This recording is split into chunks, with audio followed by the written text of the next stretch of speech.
दोस्तों, आप सभी को पता होगा, जैसे ही हर साल बदलता है हमारे घरों में कैलेंडर बदलता है। उसी प्रकार हर वर्ष आधार कार्ड में भी कुछ नया बदलाव किया जाता है। कुछ नए नियम लागू किए जाते हैं। ठीक उसी प्रकार सरकार ने आधार कार्ड धारकों के लिए 5 महत्वपूर्ण नए नियम लागू किए हैं। इन नियमों को जानना आपके लिए बेहद जरूरी है, क्योंकि इनकी जानकारी न रहने पर आपको कई समस्याओं का सामना करना पड़ सकता है और बहुत सारे केंद्र और राज्य सरकार की योजनाओं से वंचित हो सकते हैं। इसलिए समय रहते अपने आधार कार्ड को इन नियमों के अनुसार अपडेट करें। आइए इन नियमों के बारे में विस्तार से जानते हैं, बिल्कुल आसान भाषा में। तो चलिए शुरू करते हैं। देखिए, जो पहला नियम है वो बहुत ही इम्पोर्टेंट नियम है आप लोगों के लिए, क्योंकि यहाँ पर नियम है आधार कार्ड में नहीं छपेगी रिश्तेदारी। अब आप लोगों का जो आधार कार्ड नया जो बनेगा उसमें रिश्तेदारी नहीं छपेगी। ठीक है, पहले आधार कार्ड में महिला के नाम के साथ पिता या पति का नाम स्पष्ट रूप से लिखा होता था, जैसे सन ऑफ या वाइफ ऑफ के रूप में। लेकिन अब इस शब्दावली को बदलकर केयर ऑफ कर दिया गया है। इसका मतलब है कि महिला के आधार कार्ड या बेटी या बेटे के आधार कार्ड के पते के साथ अब केयर ऑफ लिखा रहेगा, चाहे वह उनका पति हो या पिता। यानी कि सन ऑफ और वाइफ ऑफ को हटा दे के केयर ऑफ लिखा रहेगा। समझ गए? अब आगे देखिए दूसरा नियम। दूसरा नियम भी आप लोगों के लिए इम्पोर्टेंट है। फिंगरप्रिंट की बजाय आइरिस स्कैनिंग का इस्तेमाल। जो दूसरा नया नियम लागू किया गया है उसमें आपको फिंगरप्रिंट की बजाय आइरिस स्कैनिंग का इस्तेमाल होगा। जो लोग फिंगरप्रिंट देने में असमर्थ हैं उनके लिए सरकार ने एक नई सुविधा शुरू की है। अब आधार कार्ड बनवाने के लिए फिंगरप्रिंट के बजाय आइरिस स्कैनिंग का विकल्प भी उपलब्ध होगा। यानी कि जिनका फिंगरप्रिंट देने में असमर्थ है, जिनका फिंगरप्रिंट सही से नहीं काम करता है, उनके लिए अब एक नया खुल के आया है नियम, जिसमें आइरिस स्कैनिंग का विकल्प उपलब्ध रहेगा। यह उन लोगों के लिए फ़ायदेमंद है जिनके उंगलियों के निशान क्षतिग्रस्त हो गए हैं, यानी कि जिनके उंगलियों के निशान ठीक से फिंगरप्रिंट पर नहीं काम करते हैं या किसी अन्य कारण से फिंगरप्रिंट नहीं दे सकते। आइरिस स्कैनिंग भी फिंगरप्रिंट की तरह यूनिक होती है, इसलिए यह एक सुरक्षित और विश्वसनीय विकल्प है। देखिए, जिस प्रकार से सभी का फिंगरप्रिंट अलग अलग रहता है, उसी प्रकार आइरिस स्कैनिंग जो है वह भी सुरक्षित और विश्वसनीय विकल्प है, क्योंकि यह भी यूनिक रहता है। ठीक है, आइरिस स्कैनिंग सभी का यूनिक होता है, बिल्कुल फिंगरप्रिंट की तरह ही, इसलिए इसको लागू किया गया है। तीसरा नियम आप लोग जानिए क्या है। आधार कार्ड अपडेट के लिए समय सीमा बढ़ाई गई। अब आप लोगों का जो आधार कार्ड अपडेट है फ्री में होगा। ठीक है, उसके लिए एक समय सीमा निर्धारित की गई थी, उसको अब बढ़ा दिया गया है। देखिए, UIDAI ने, यह UIDAI आधार का वेबसाइट है, ऑफिशियल वेबसाइट, ठीक है, ने 10 साल पुराने आधार कार्ड धारकों के लिए निःशुल्क अपडेट कराने की सुविधा की समय सीमा को बढ़ाकर 14 जून 2025 कर दिया है।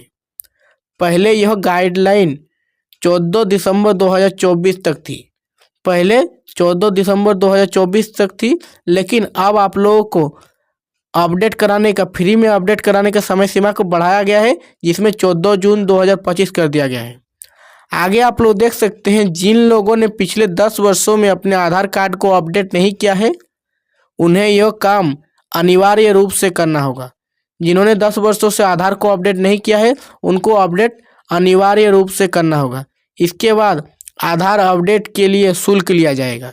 14 जून 2025 के बाद से अगर आप आधार अपडेट करवाते हैं तो उसके लिए आपको शुल्क भुगतान करना पड़ेगा।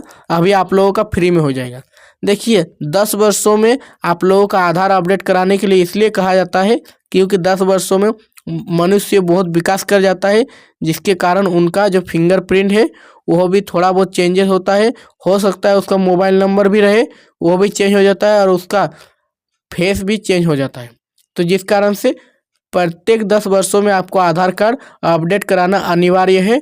यह गाइडलाइन आपको पहले भी पता होगा। आगे देखिए चौथा अपडेट जो क्या नियम लागू किया गया है वह क्या है देख लीजिए।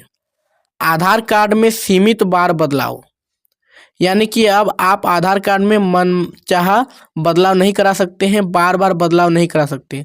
उसके लिए भी एक लिमिट लगा दिया गया है कि आधार कार्ड में आप किस चीज़ को कितनी बार बदलाव कर सकते हैं, इसका एक लिमिट है।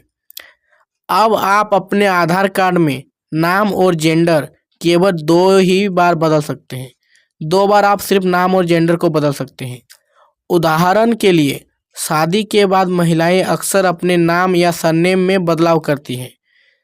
यह बदलाव अब सिर्फ 2 बार ही किया जा सकेगा। वहीं जेंडर में बदलाव भी केवल 1 बार किया जा सकेगा। हालांकि मोबाइल नंबर, ईमेल आईडी और फोटोग्राफ जैसी जानकारियों को बार बार अपडेट किया जा सकता है।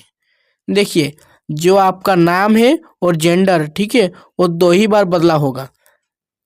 जब नाम कोई भी महिलाएं होती है उसके शादी के बाद सरनेम में बदलाव होता है और यह बदलाव अब 2 बार ही किया जा सकेगा। कोई भी महिलाएं नाम या सरनेम में 2 ही बार बदलाव कर सकती है।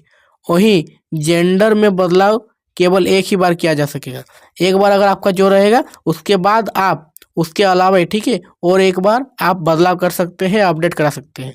बार बार आप नहीं करा सकते।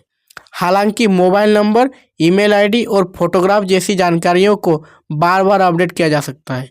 देखिए मोबाइल नंबर, ईमेल आईडी को आप बार बार बदला कर सकते हैं, इसमें कोई लिमिट लगा हुआ नहीं है, क्योंकि मोबाइल नंबर बहुत सारे लोगों का अक्सर चेंज होते रहता है और वैसे ही ईमेल आईडी और फोटोग्राफ भी। इन सभी पे कोई रोक नहीं है, इन सबको आप बार बार चेंज करा सकते हैं, परंतु नाम और जेंडर केवल 2 ही बार चेंज करा सकते हैं। यह था आप लोगों का चौथा नियम। और 5वां नियम जो है वो बहुत ही इम्पोर्टेंट है, आप सभी को जानना बहुत ज़रूरी है। देखिए डिजिटल और फिजिकल आधार कार्ड दोनों होंगे मान्य। यह जो है बहुत इम्पोर्टेंट है सभी में से, ठीक है। तो 5 नियम में से जो यह नियम है सबसे इम्पोर्टेंट है। अभी जितना पिछले हम लोग 4 नियम पढ़े उसमें से सबसे महत्वपूर्ण नियम यह है। देख लीजिए क्यों। अब से डिजिटल और फिजिकल दोनों प्रकार के आधार कार्ड को मान्यता दी जाएगी। यानी कि अगर आपके पास डिजिटल आधार कार्ड जिसे आप आधार पीडीएफ के रूप में डाउनलोड कर सकते हैं उसको भी वैध माना जाएगा। आपको यह सुविधा मिलेगा कि आप बिना कार्ड के भी डिजिटल आधार का उपयोग कर सकते हैं। बस आपके पास मोबाइल या कंप्यूटर पर आधार की डिजिटल कॉपी होनी चाहिए। यानी कि अब आप लोगों का डिजिटल कार्ड को भी उतना ही वैल्यू दिया जाएगा, उतना ही मान्य होगा जितना फिजिकल आधार का होता है। अगर आप कहीं पर अपना आधार कार्ड ले जाने भूल गए तो आपको दिक्कत की बात नहीं है। अगर आप मोबाइल ले गए हैं तो आप आधार का पीडीएफ भी उनको मोबाइल में डाउनलोड करके दिखा सकते हैं, उसको भी वैध माना जाएगा।